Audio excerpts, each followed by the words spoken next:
You're listening to 5-episode thriller. Dare to like this episode and subscribe if you hunger for more. Now, let the shadows begin to stir.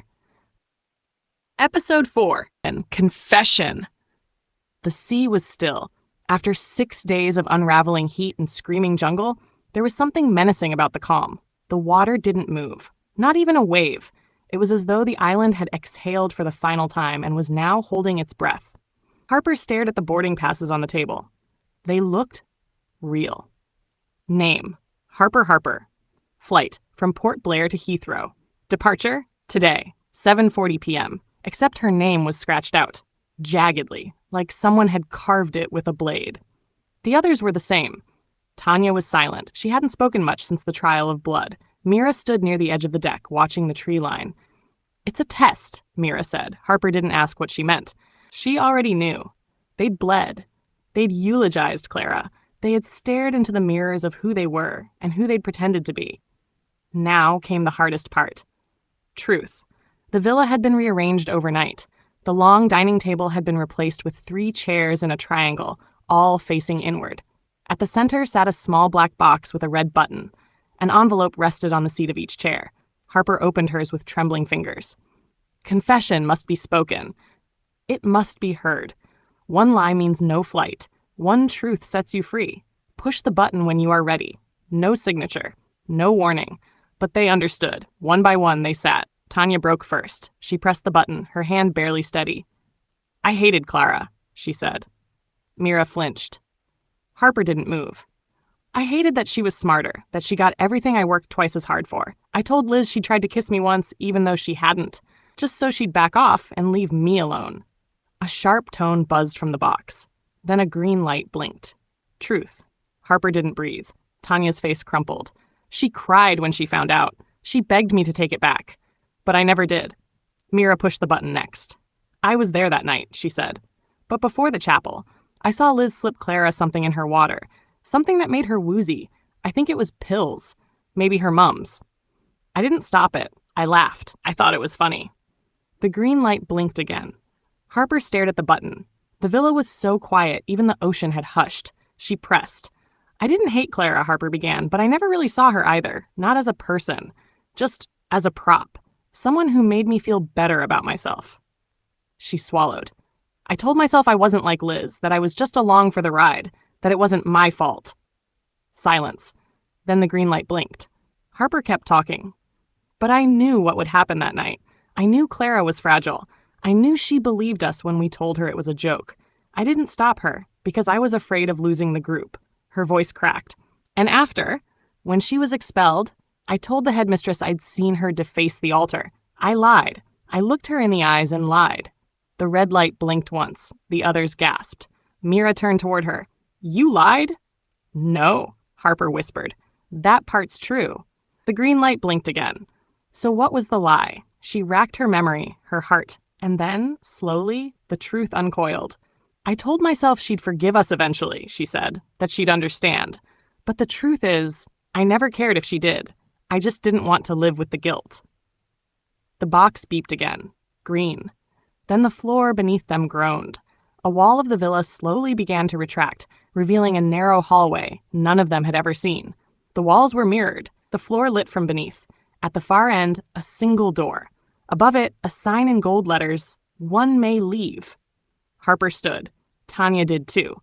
Mira's voice cut through the air like a knife. "Wait, what does that mean? One? Only one of us gets to go?" Tanya asked. Harper moved toward the hallway. "We're not doing this." But the door at the end remained shut, and no matter how many times they walked the length of the corridor, it refused to open until someone said a name. Tanya stepped forward and whispered, "Clara." Click. The door opened. Inside was a single room. Small, white, clean. One chair, one phone, and a screen on the wall with a message, "Choose who leaves." Beneath it, 3 names. Harper Harper Tanya West, Mira Sani. They stared. "This is a joke," Mira said. "There's no way we're playing this game." But the screen blinked. A countdown began. 60. 1 hour. Tanya turned. "We could refuse. Sit here. Call their bluff." Mira stared at her. "You still think this is some elaborate escape room?" "No," Harper said. "It's worse. It's ritual. We're enacting something, completing a cycle. What cycle? Mira demanded. We confessed. We told the truth. Isn't that enough? Maybe it was never about telling, Harper said. Maybe it was about carrying, about who's willing to live with what they've done. They stood in silence. The clock ticked down. 50 minutes. 40. 30. Tanya broke first. Again. I think it should be you, she said to Harper.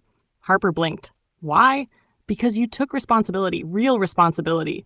You two didn't hide behind fear. You owned it. But I lied to Clara, Harper said. I destroyed her. No, Mira said softly. We all did. You're the only one who admits that it mattered. 20 minutes. The screen buzzed again. Make your choice. Harper stepped to the screen. I'll do it. Tanya and Mira stared.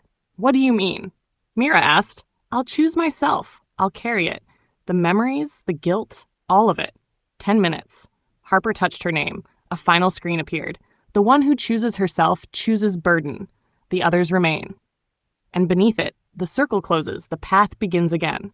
The door opened. Behind it, a narrow stair leading up and into the blinding light. Harper looked back. Mira was crying. Tanya nodded once. Harper walked into the light. The heat hit her first, then the noise. Waves. Wind. A helicopter in the distance. She was on the helipad. Alone. The jungle behind her. The sea in front. And just ahead, descending on landing skids. Rescue. But she didn't smile. Because she understood now. This island was no paradise. It was purgatory. A circle that only broke when the truth could no longer be denied. She looked back once, toward the trees, where the villa hid beneath the canopy, where the other two remained. And for a moment she thought she saw Clara. Not 16, not angry, just standing there, watching. Then she turned and stepped toward the helicopter. The circle for her had closed. But for the others, it was just beginning again. It had been 6 hours since Harper left. The villa stood silent, a hollow heart still beating on an island that refused to forget. Tanya sat at the edge of the long dining table, or what was now a bench carved from coral and wood. Mira stood in the kitchen, staring at the untouched fruit bowl. The fruit was fresh again, plump, juicy, as though someone or something had restocked them. Mira picked up a mango, then threw it across the room. It splattered against the wall. A slow drip of yellow pulp slid down like blood. She left us, Tanya said without looking. No, Mira replied. She chose to carry it. She did what we couldn't. Tanya stood. And what the hell are we supposed to do now? Wait for another card? Another trial? As if summoned, a knock echoed from the front doors. 3 hard raps, then silence. Mira opened it slowly. No one. Just the sea breeze and an envelope on the mat. This one black, wax seal red as fresh blood. Tanya opened it. The final circle begins. You may exit if you survive yourselves. Beneath the card, 2 items, a compass and a torn piece of Clara's school uniform. Still damp. Mira turned pale. This wasn't in the chapel. That's fresh? That's now? They didn't speak again until they'd packed what they could into small canvas bags. Water bottles, protein bars, a flashlight, a flare gun they found in the boat shack that hadn't been there before. And the compass.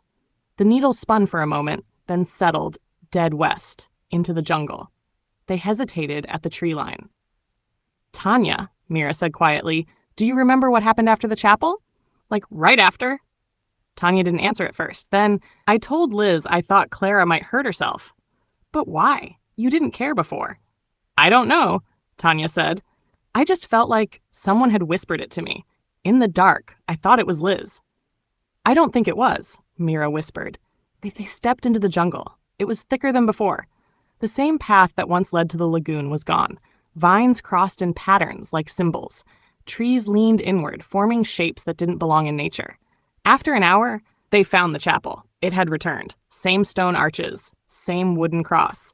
Only now it was rotted through with black moss. Ivy twisted through the pews. The altar was broken. Tanya stepped inside. Mira hesitated. It wasn't our fault, Tanya said suddenly. Not just ours. Liz was the one who planned it. But we let it happen, Mira replied. We were the audience. We cheered it on. No, Tanya said. We were cursed. From the moment we stepped onto this island. Mira entered. At the altar was a new mirror. This one shaped like an eye. No reflection. Instead, it showed the same footage from before, the chapel night. But now another perspective. The security feed. It showed Clara kneeling, crying. Then Harper's scream. But behind Clara, something else. A figure. Not human. Not quite. Its face was made of shadow. Its body of tangled hair. It stood inches from Clara's back, whispering, but no sound came. Mira gasped. "I saw that," she whispered, "once, at St. Bernardine's after Liz vanished." Tanya clutched her arms. "You never said anything." "I thought I imagined it." The mirror flickered. Now it showed the present, Tanya and Mira standing before it, but behind them, the same figure. They turned, fast, nothing. But the air was cold now, and something was watching. "Let's go," Tanya said. "We follow the compass. Keep walking west." By late afternoon, the sun began to flicker. Not set. Flicker, like a dying bulb. And then they found the school. St. Bernardine's. Somehow, here, on the island. It rose from the earth like a fossil from a dream. Ivy-coated walls, smashed windows, but the crest still visible. Veritas, Lux, Sapientia. Tanya touched the front gate. Cold metal. Real. "It's not possible," she said. "We're not on Earth anymore," Mira murmured. "We're in memory." The inside was identical. Marble floors, the scent of lilies. And down the hall, their lockers. Tanya's name scratched in. Inside, her old notebooks. Pages filled with Latin phrases and bloodstains. Mira opened hers. A single item, a locket. Clara's. It had never been returned, but it had her name etched in it now. Clara Lydia Morton, daughter of truth. The hallway lights blinked. A door at the end opened on its own. The chapel. Again. But not the ruined one, the real one. Candles lit, altar polished, and at the front on her knees, Clara, wearing the school uniform, head bowed, whispering prayers. Tanya stepped forward. "Clara?" The girl didn't move. Mira approached slower. "Clara, we're sorry for everything." The girl turned. But it wasn't Clara. It was Liz. Pale, hollow-eyed, mouth sewn shut with gold thread. She held out a hand, and in it, a photograph. All 5 girls, Harper, Tanya, Mira, Liz, and Clara, on the beach at 16, smiling. But Clara's face had been scratched out. Liz's lips opened, no sound. Then her head jerked back, mouth wide, threads snapping, and a voice filled the chapel. "Confession is not enough. Truth must be paid in full." The chapel exploded in white light. When Tanya woke, it was night. She lay alone in the jungle clearing. No sign of Mira. No sign of the school. In her hand, the compass, spinning again, and in her mouth a taste of salt and ash. She stood, unsteady, and began to walk. The trees whispered as she passed. One word, burden. End of episode 4. If this tale left you uneasy, give it a like. Share it with someone brave enough to listen alone. And subscribe to 5-episode Thriller. Your next nightmare is creeping closer.